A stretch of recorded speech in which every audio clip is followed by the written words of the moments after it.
ನಾಗಮಂಗಲ ಪುರಸಭೆ ಕಚೇರಿಯಲ್ಲಿ 33 ಹೆಚ್ಚು ಹೊರಗುತ್ತಿಗೆ ನೌಕರರು ಸಂಬಳ ಎಂಬ ಪದವನ್ನೇ ಮರೆತುಬಿಟ್ಟಿದ್ದಾರೆ ಎಂದರೆ ನೀವೇ ಅರ್ಥ ಮಾಡಿಕೊಳ್ಳಬೇಕು.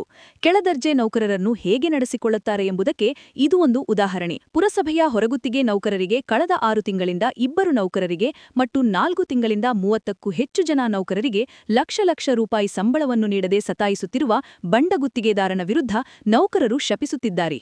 ಇಲ್ಲಿ ಕಾರ್ಯನಿರ್ವಹಿಸುವ data operator, security guard, driver, supervisor, ಪೌರಕಾರ್ಮಿಕ, ಲೋಡರ್ಸ್, ವಾಟರ್ಮ್ಯಾನ್ ನೌಕರರಿಗೆ ಯಾವುದೇ ರೀತಿಯ ಮೂಲಭೂತ ಸೌಕರ್ಯಗಳಿಲ್ಲ. ಇದರ ಜೊತೆಗೆ ಇಎಸ್ಐ ಮತ್ತು ಪಿಎಫ್ ಎಂಬ ಸೌಲಭ್ಯವು ಕನಸಿನ ಮಾತು. ಈ ಅಕ್ರಮದ ವಿರುದ್ಧ ಧ್ವನಿ ಎತ್ತಿದ ಕೆಲವು ನೌಕರರು ಕಾರ್ಮಿಕ ಇಲಾಖೆ ಮತ್ತು ಪುರಸಭೆ ಕಚೇರಿಗೆ ದೂರು ಸಲ್ಲಿಸಿದ್ದಾರೆ. ಇದರಿಂದ ಕೋಪಗೊಂಡ ಬಂಡ ಗುತ್ತಿಗೆದಾರ ಯಾವುದೇ ಹಣವನ್ನು ನೀಡದೆ ಸತಾಯಿಸುತ್ತಿದ್ದಾನೆ.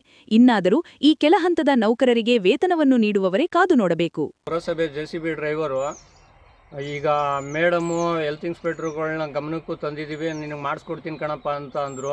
ಹೋದ ತಿಂಗಳು ನಮ್ಮ ಸಹೋದ್ಯೋಗಿಗಳಿಗೆ ಎಲ್ಲರಿಗೂ ಸಂಬಳ ಆಯಿತು, ನನಗೆ ಮಂಗಳಮ್ಮವ್ರಿಗೆ ಆಗಿರಲಿಲ್ಲ.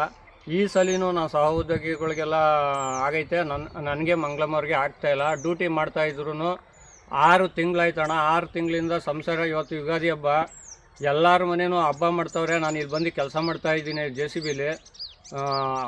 ಹೆಣ್ಮಕ್ಳಿಗೆ ಒಂದು ಬಟ್ಟೆ ತೊಗೊಳಕ್ಕೆ ಕಾಸಿಲ್ಲ, ಒಂದು ಬಾಳೆಹಣ್ಣು ತೊಗೊಳಕ್ಕೆ ಕಾಸಿರಲಿಲ್ಲ, ಒಂದು ಹೂವು ತೊಗೊಳಕ್ಕೂ ಕಾಸಿಲ್ದಂಗೆ ಆಗೈತೆ. ಹಿಂಗೆ ಇಷ್ಟೆಲ್ಲ ಇದು ಮಾಡಿ ಚಲುವರಾಯಸ್ವಾಮಿ ಹತ್ರನೂ ಹೋಗಿ ಹಣ ಸಂಬಳ ಮಾಡಿಲ್ಲ, ಒಂಚೂರು ಹೇಳೋಣ ಮಾಡಿಸ್ರೋಣ ಅಂತ ಅವ್ರಿಗೂ ಆ ಮಾಹಿತಿಗೆ ಹೇಳ್ದು. ಮತ್ತು ಗೊತ್ತಿರೋ ಇಲ್ಲಿ ಕೌನ್ಸಿಲರ್ಗಳು, ಮೇನ್ ಲೀಡ್ರುಗಳಿಗೆ ಎಲ್ಲರಿಗೂ ಹೇಳ್ದು, ಹಣ ಹಿಂಗೆ ನನಗೆ ಸಂಬಳ ಒಬ್ಬನಿಗೆ ಹಿಂಗೆ ಮಾಡೋರೆ, ನಿಲ್ಲಿಸ್ಬಿಟ್ಟವ್ರಣ, ಏನೋ ಹೇಳಿ ಮಾಡಿಸ್ಕೊಡ್ರೋಣ ಅಂತ ಎಲ್ಲರ ಗಮನಕ್ಕೆ ತಂದು.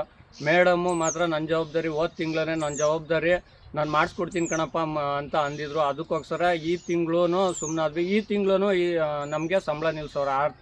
ಒಟ್ಟು ಹಣ ಈ 10 ದಿವಸ ಹೋದರೆ ಇನ್ನು 6 ತಿಂಗಳು ಸಂಬಳ ಆಗಬೇಕಣ್ಣ. ಬೇರೆ ಸಹೋದ್ಯೋಗಿಗಳಿಗೆಲ್ಲ 3 ತಿಂಗಳದ್ದು ಆಗಬೇಕು.